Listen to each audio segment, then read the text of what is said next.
C'est vraiment toute une aventure de commencer en fait à se raconter. Je trouve que c'est vraiment une chance de pouvoir le faire. C'est rare. C'est difficile aussi de le faire parce que se raconter, c'est une question de mémoire et sans doute de mise en cohérence a posteriori. Mais qu'est-ce qui est profondément vrai dans ce qu'on raconte à 20-30 ans de distance? Il faudrait contrôler ça dans ses propres archives et tout. C'est pas si simple que ça quand on réfléchit à ce que ça demande en fait comme effort de remémoration. Donc je vais tenter avec un immense plaisir de raconter une partie de l'expérience que j'ai eue dans ce métier d'anthropologue. Et pour le faire, j'ai choisi de suivre en fait une méthode plutôt chronologique, en tout cas une présentation chronologique qui est plus simple, tout simplement pour moi, pour que la remémoration se passe. Alors pour démarrer, je dirais que je suis né dans cette région de la Louvière, qui est une des régions les plus, je dirais, les plus ouvrières, les plus pauvres en fait de la Belgique. C'était à la fois, je crois, une chance pour moi de naître dans cette région. Je vais expliquer petit à petit pourquoi. Alors, ma famille ne vient pas du tout de ce milieu populaire-là. Du côté de ma maman, c'était plutôt des gens qui vivaient de manière assez aisée, je dirais. Et du côté de mon papa, c'était des gens qui travaillaient dans l'industrie, mais aussi de manière assez aisée. Donc je viens plutôt d'une famille aisée, mais je n'ai pas connu mon papa qui est mort très jeune, en fait, quand j'avais 3 ans. Donc je n'ai pas beaucoup de souvenances. Et par une histoire assez compliquée, que peut-être j'évoquerai un peu, ma mère, en fait, s'est distanciée très fort de sa famille. C'était un mariage arrangé entre deux familles, pour des questions sans doute de cumul de biens, je n'en sais pas trop. Elle a tout à fait rompu, elle est partie habiter dans une ville ici pas loin, et elle a décidé en fait de vivre la vie qu'elle avait envie de vivre. Et donc nous avons vécu, ma sœur et moi, avec peu de moyens financiers, vraiment, parce que ma mère n'avait pas de formation. Euh, mais on a été éduqués de manière extrêmement libre, en fait. Et ça a joué, je crois, dans notre manière de nous construire. Alors, j'ai pas eu de père, en tout cas, je l'ai pas connu, il est mort très jeune, mais j'ai pas eu de grand-père non plus qui était décédé relativement jeune, et j'ai pas de frère. Donc j'ai plutôt été éduqué dans un monde de femmes, et donc, autant le dire franchement, je suis beaucoup plus à l'aise parfois avec le féminin qu'avec le masculin, parce que c'est le monde que j'ai côtoyé de manière jeune et dans ma prime enfance, en fait. Et je dis ça, c'est parce que vers 11 ans, je pense que ma mère, en accord avec ses frères, ont décidé en fait de me mettre dans un collège catholique assez fermé, plutôt haut de gamme. C'est dans une abbaye prémontrée, en fait, un bâtiment absolument merveilleux, une, une abbaye qui remonte, enfin, une partie de l'abbaye est de style gothique. C'est absolument merveilleux. 250 élèves, plutôt l'élite belge en fait qui fréquentait les enfants de l'élite belge qui fréquentaient cette abbaye. Enfin, c'est cet enseignement. Et je me retrouve là dans un monde masculin. Et l'idée était de me socialiser de manière complémentaire à ce que j'avais. J'étais un enfant assez turbulent. Et c'est dans ce collège-là que je vais faire une partie de mes humanités. Pas simple, je m'y sens pas très à l'aise, je ne suis pas du tout un bon élève, mais il y a deux choses qui me passionnent, en fait, c'est que je rencontre un groupe, parce qu'il y a un jardin botanique splendide en fait, dans l'abbaye de Bonne-Espérance, et je collabore dans ce jardin botanique, c'est-à-dire que j'aide en fait un curé, c'est encore tout un groupe de prêtres, de religieux qui gèrent cet enseignement secondaire. Et il me prend sous son aile et je boulotte en fait dans le jardin botanique, je classe les plantes, je regarde comment ça fonctionne. Enfin, c'est passionnant. Et puis je me passionne pour autre chose qui est la musique que j'apprends en fait assez jeune dans ce collège avec un autre groupe où je fais partie de la chorale, mais je suis aussi dans la classe d'orgue. Donc j'apprends le clavier, piano, clavier, et je passe beaucoup de temps à ça, beaucoup plus qu'à mes cours, qu'à mes études. Donc on est dans un collège interne, hein, c'est tout à fait fermé. Donc je ne suis pas, on ne sort pas. Au début, on rentrait tous les 15 jours et puis toutes les semaines. En fait. Donc c'est vraiment un monde dont il faut, avec la messe tous les jours. Bon, il faut imaginer ce que ça peut être. Et notre détente, c'était de participer à ces activités qu'on avait en plus et en parallèle. Alors, c'est des études que je ne vais pas bien réussir. Je vais doubler une première année, et je vais en doubler une deuxième. Et ce qui est fantastique, c'est que je vais sortir de ce collège, sans doute grâce à ma mère, qui entre-temps va cheminer pour son propre compte. Et je vais me retrouver dans un enseignement technique, machine-outil. Je ne sais pas si vous imaginez ça, le choc en fait par rapport à... Donc je suis dans latin maths, j'arrive en machine-outil dans la ville de La Louvière où ma mère se trouve. Je ne connais absolument rien de ce monde, un monde populaire, ouvrier, qui était absolument étranger pour moi. Je n'avais strictement jamais fréquenté. Et je me retrouve là, et c'est vraiment une découverte, très sincèrement, fantastique, à la fois au niveau d'un monde que j'ignorais, et c'est la découverte d'un monde extérieur, en fait, que je ne connaissais absolument pas. Je n'avais pas idée de comment tournait le monde.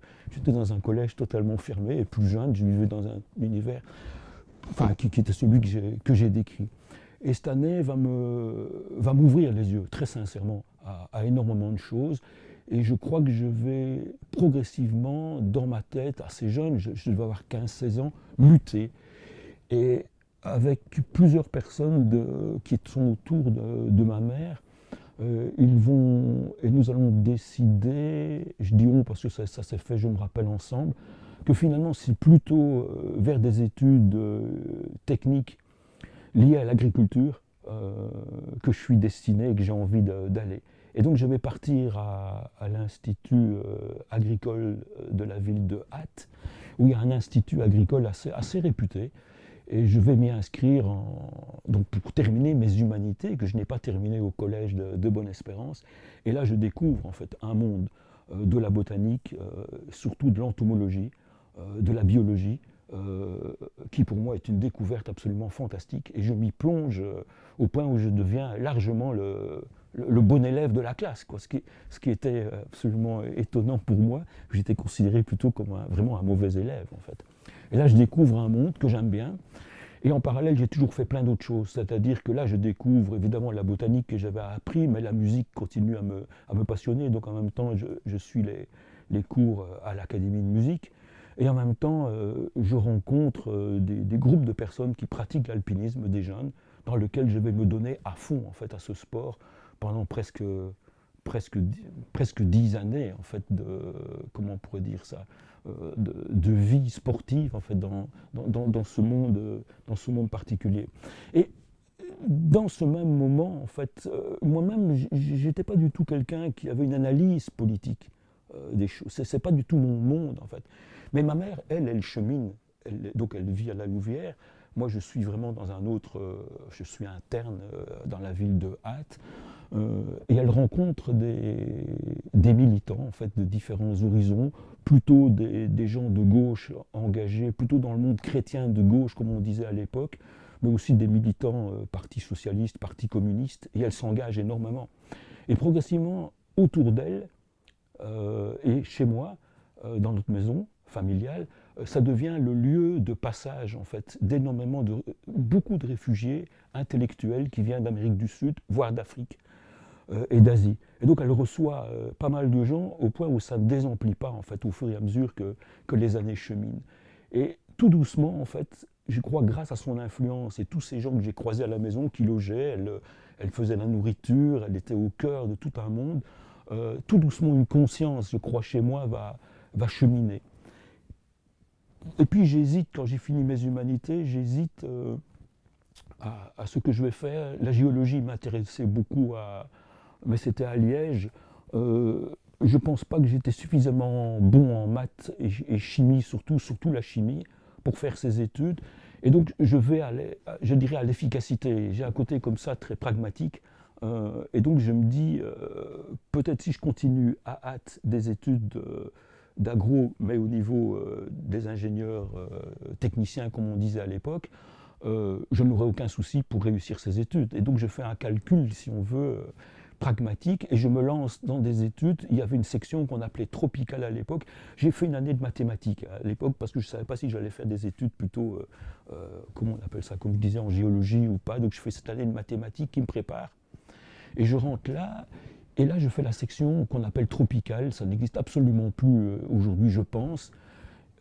J'ai eu cours avec la plupart des gens qui avaient des postes, ou qui ont eu des postes dans le Congo colonial, en fait, qui avaient été en poste dans les universités sur place et qui reviennent donner ces cours à hâte, en fait. Et donc j'ai des cours systématiques sur les sols, sur les plantes, sur les insectes, tous liés à l'Afrique équatoriale. Et donc je deviens, ou dans les premières parties des études, 3 années d'agriculture tempérée, et puis après je fais 3 années d'agriculture des régions tropicales, dont je connais les systèmes agraires par cœur, je dois dire, parce que ça allait très loin au niveau de l'analyse, mais en même temps, je découvre en fait une pensée écologiste naissante à cette époque. Et à cette époque, suite à toutes ces évolutions internes, surtout, je crois, de l'influence de ma mère et des gens qu'elle côtoie, moi-même, je relie progressivement, on pourrait dire, la compétence que j'ai en biologie, système agraire. Je découvre, en fait, il n'y avait absolument aucun parti écologiste à l'époque, cette pensée est une pensée universitaire. Mais je rencontre Louis Dumont, qui est celui qui va devenir un peu un leader de la pensée écologiste en France, qui va me mettre sur les listes pour candidater à la présidence en France. Et en fait, il fait des conférences en Belgique. Je l'invite dans cette école à hâte, en fait. Et je dialogue pas mal avec lui, c'est-à-dire que je le suis pendant plusieurs semaines, en fait, dans ses conférences, et je me lie, en fait, à ce système de pensée. Je lis énormément, et il m'ouvre, en fait, par un dialogue à l'écologie politique, qui pour moi était quelque chose que je comprends beaucoup mieux, je dirais, que les lectures marxistes ou engagées, plutôt en économie ou en sciences politiques où je suis moins habile. Donc sépare quelque part la pensée écologiste que je vais relier alors au tiers-monde finalement, grâce à Dumont, que je vais tout doucement je dirais, affiner en fait mon point de vue sur mon métier d'agro en fait, où je deviens progressivement un agro qui commence à réfléchir à ce que veut dire une révolution verte, ce que veut dire une pensée écologiste, etc. Et donc quand j'ai terminé ces études, à hâte, je ne sais pas très bien dans quoi je vais me lancer. À l'époque, il fallait faire un service civil, en fait, donc le service militaire, pardon, c'était le service militaire, et je refuse de faire mon service militaire, donc je deviens objecteur de conscience. Je ne sais pas si ça existait ailleurs, j'imagine que oui, en France et ailleurs. Et donc je refuse, et donc je suis rayé des listes de l'armée, donc je passe devant le tribunal, etc. Enfin, comme c'était à l'époque. Et alors je dois faire en remplacement, non pas 10 mois, mais 2 années de service civil. Et pour ce service civil, je demande si la JOC, la jeunesse ouvrière chrétienne, m'accepterait. Et je deviens un des permanents, comment on appelle ça, une personne qui anime des groupes, mais dans un monde que j'ai simplement entrevu l'année où j'ai fait ces études techniques de machine-outil, en fait. Donc je me retrouve à animer en fait des groupes populaires, ouvriers, dans des quartiers très populaires de Belgique, en fait, des grandes villes belges. Et avec mes études d'agro, avec mes études qui m'ont ouvert à la conscience écologique, je me retrouve là avec des gens qui se retrouvent dans des situations dont je n'avais qu'une idée théorique, mais je ne voyais pas bien c'était quoi la vie populaire dans les maisons. Je rentre dans les maisons et je visualise ce qu'est la pauvreté, la misère, une manière difficile d'énoncer les choses, etc. Et je crois que cette année-là a complété en fait ma formation, etc. Et Bon, j'étais comme cela. Après une année, c'était relativement. J'avais fait le tour. J'ai le sentiment que j'avais fait le tour. Donc je vais démissionner de là et je m'inscris à l'Institut de médecine tropicale à Anvers, en fait, qui est l'institut qui forme les gens qui se destinent à travailler outre-mer. Donc c'est des restes sans doute de la période, pas sans doute, de la période coloniale belge où ils formaient les médecins, les missionnaires, les religieuses, les agros, etc., qui partaient travailler en zone coloniale. Et donc je fais une année médecine tropicale et de la zootechnie, donc les problématiques liées à l'élevage, mais en zone tropicale. Une formation absolument géniale, c'était de très très très bon niveau, exigeante, à la Kronenbrückstraat. Euh, et à ce moment-là, je suis assez lié à une amie avec qui j'ai travaillé en agro. En fait, on s'est beaucoup aidé pour boulotter ensemble. Marilyn Franceschetto, et nous partons ensemble. C'est mon premier grand voyage, notre premier grand voyage en Amérique du Sud, où nous partons Bolivie et Pérou pour faire notre mémoire, que je n'avais pas encore fait, et nous n'avons pas fait ni elle ni moi, en agro en fait. Et nous allons travailler déjà à l'époque sur les systèmes agraires. Et donc c'est déjà un mémoire qui n'est pas tout à fait un mémoire tout à fait technique en agro, mais qui est déjà quelque chose qui mixte, on pourrait dire, la vie des populations andines, et la production agricole. Et on travaille essentiellement sur deux groupes de plantes, donc tout ce qui était des lupins, en fait, parce qu'ils dosaient 35 à 40% en protéines, donc c'est des plantes qui servaient extraordinairement en zone d'altitude très sèche, mais qui étaient très riches en protéines, donc qui étaient essentielles à la ration alimentaire de ces gens, et on combine ce travail sur les Isagnes, Tarouis, ce sont des tubercules en fait. Ocas, c'est des oxalidacées, c'est pas des pommes de terre. Mais on travaille et on réfléchit à la variabilité en fait de ce que les populations sont capables d'entretenir pour subvenir dans les années froides ou les années qui ne pleuvent pas. Et on essaie de comprendre comment ils arrivent à trouver des compromis. On fait un mémoire, bon, qui est ce qu'il est. C'est un mémoire de jeunes agro, etc. Et on arpente en fait les zones rurales, Pérou, Bolivie, pour faire l'inventaire de ces plantes en fait. Et pour moi surtout, ce fut mon premier voyage initiatique en fait. La première découverte, d'abord la langue espagnole, et puis la première découverte d'un pays du Sud que je ne connaissais pas, je n'avais pas fait de voyage lointain avant. Donc ce premier voyage pour moi est resté dans ma tête comme quelque chose d'absolument important. Et là j'ai besoin d'un repère, je suis en 1979-80, où je cumule à la fois la fin de l'objecteur de conscience, où j'avais un peu caché tout ce que j'avais fait en deuxième année. Moi maintenant, après 30 ans, je peux dire que je devais dire que j'étais en Belgique, que j'étais à la JOC, à la Jeunesse ouvrière chrétienne, mais en fait pas du tout. Je faisais mon mémoire, j'étais à l'Institut de médecine tropicale et j'étais en Amérique du Sud, pour le dire autrement. Et donc j'ai cumulé en fait cette deuxième année où en revenant, je pense que j'ai commencé à faire une première synthèse en fait, à la fois d'une pensée écologiste qui devenait de plus en plus importante. À l'époque, elle commençait à être parlée plutôt dans les milieux intellectuels, en tout cas en Belgique, louvanistes et autres, que je commence à croiser. Je commence à croiser les embryons en fait de ce qui va devenir un parti écologiste. Et puis, sans aucun doute, la technicité que j'avais appris dans mes études d'agro.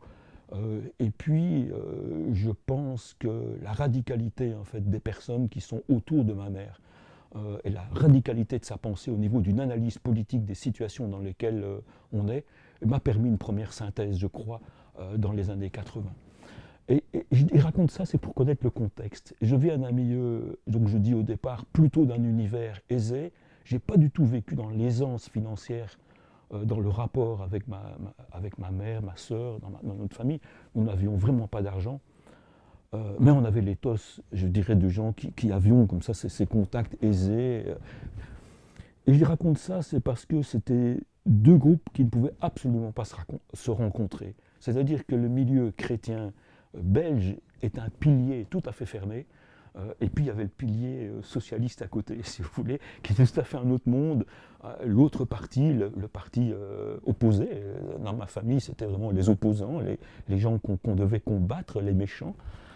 Et en 1980, après cette période où je suis à la fin de cette période de service civil que j'expliquais comment je l'ai menée, je suis dans un entre-deux, je ne sais pas trop ce que je vais faire, et je suis à la Louvière, en fait, où je continue à animer un peu ces groupes populaires. Et je raconte ça, c'est parce que je vais dans un cinéma de la ville de la Louvière, et je me rappelle le film, Chantal Akerman, qui est là, qui présente son film d'art et d'essai. Je ne comprends absolument rien de quoi ça parle. Ben, je me dis, c'est étrange, il y a 30 personnes dans le cinéma. Et au premier rang, il y a une jeune femme habillée en noir, avec un chapeau rouge, en fait, et jeune, et qui se lève et qui interpelle, elle est assise à côté d'elle, la réalisatrice du film, Chantal Akerman, et qui lui dit, écoutez, ça vaut rien, nous fatiguer pour ça. Enfin, franchement, c'est grave, quoi. Et nous mobiliser, en fait, et elle critique de manière violemment le film. Et je me dis, c'est vraiment un personnage que je ne la connaissais absolument pas, en fait. Et donc, déjà un peu habitué aux filatures, je me dis, mais qui est cette jeune femme que je n'avais jamais vue dans les milieux plutôt, j'ai dit, socio-culturels de la ville de la Louvière. Puis je cherche à savoir en sortant qui elle est, où elle sort, dans quel bistrot je pourrais la retrouver. Et puis finalement, j'ai beaucoup de chance, après sans doute une semaine ou deux, je rencontre une ou deux personnes qui me disent, mais non, c'est une étudiante de l'Athénée royal de la Louvière, elle est en dernière année de réto, elle est jeune, mais on la connaît, elle sort dans tel et tel endroit. Et c'est Daniel Bastien. Donc je rencontre en fait Daniel qui est devenue ma femme, et nous sommes toujours ensemble. Elle serait très fâchée, donc 80, ça fait maintenant approcher tout doucement 40 ans en fait. Et on s'est connus comme cela. Elle vient d'un milieu socialiste, son papa travaillait à la commune de la Louvière, il était le trésorier de la commune, et c'était surtout un militant syndical très connu, vraiment connu dans la région. Et donc, pour moi, ça a été une rencontre inédite, c'est-à-dire que le monde de Daniel, sa socialisation n'a rien à voir avec la mienne. Et donc ça a été une découverte mutuelle où nous n'avions aucun code pour communiquer entre nous. C'est-à-dire Daniel était une militante formée à la radicalité, à une pensée, elle était la fille d'un syndicaliste, étant formée dans un univers laïque. Elle avait lu la plupart des grands auteurs de la littérature engagée, ce que je n'avais absolument pas fait. Moi, j'avais lu maths, physique, chimie, je pouvais classer les plantes, les insectes, ça, j'étais très à l'aise. Mais le reste, je ne connaissais pas beaucoup. Et notre rencontre a été vraiment une rencontre presque de l'ordre de l'impossible, en fait. En plus, deux familles qui globalement se connaissaient globalement, mais se détestaient royalement. Évidemment pas ma mère qui elle était totalement ouverte à tout cela, mais qui elle était tout à fait contente, mais le reste de ma famille c'était quasiment au début c'était quasiment une détestation. Et du côté de ma mère de Daniel, elle était très méfiante de mon côté, en fait elle se disait toujours, mais qui est ce jeune homme qui vient draguer ma fille qui n'a que 17 ans, il vient d'un monde catholique, elle disait toujours, tu te rends compte, le monde catholique, c'est Tindemans, s'il était à la JOC, c'est aussi les grandes familles, le grand financement, le capital belge, les grandes familles qui ont exploité le tiers-monde, et il vient sans doute de là. Ce qui est un peu vrai, hein, mais je ne vais pas raconter ça. et donc c'était compliqué. Par ailleurs, nous avons 6 ans de différence. Daniel a 17 ans, elle est jeune, elle termine ses humanités brillantes, elle est première de classe, c'est vraiment on sent une puissance de pensée. Et moi j'ai fini mes études, j'ai même fini une année de spécialisation à l'Institut de médecine tropicale, et le désir en fait, après ce premier voyage en Amérique du Sud, de partir est bien présent. Et donc j'ai envie de quitter, j'ai envie de partir. Et à cette époque, je lui propose, on pourrait dire, de m'accompagner dans un premier voyage. On a voyagé pas mal en Europe à l'époque. Et puis je lui propose un premier voyage, je crois qu'il va vraiment être un voyage initiatique au Népal. Mais sans doute que je vais raconter ça peut-être au prochain numéro.